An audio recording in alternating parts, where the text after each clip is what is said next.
ভয় দেখিয়ে হলো না রে আজকের মতো এখানে ধন্যবাদ ধন্যবাদ দেখো ধন্যবাদ। এবার মঞ্চ থেকে সমাজের মাঝে যেগুলো আবার ছিল বিনাবাদ তুমি এখানে একটু আসো আলোচনা বিন্দুকে আমাদের অভিযোগটা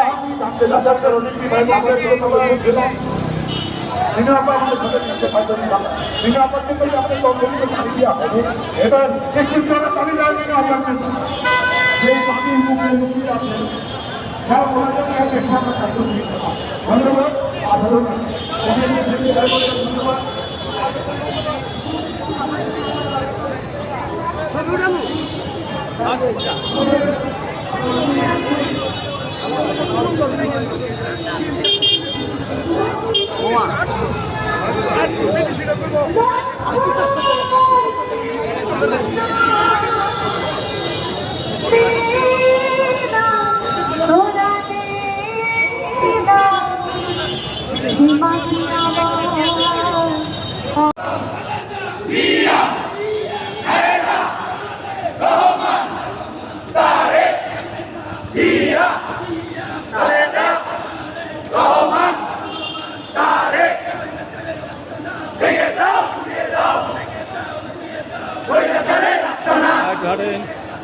ভেঙে দাও পুড়িয়ে দাও আওয়ামী লীগের কাজহাত জিন্দাবাদ জিন্দাবাদ নামক ধারা শ্রমিক দল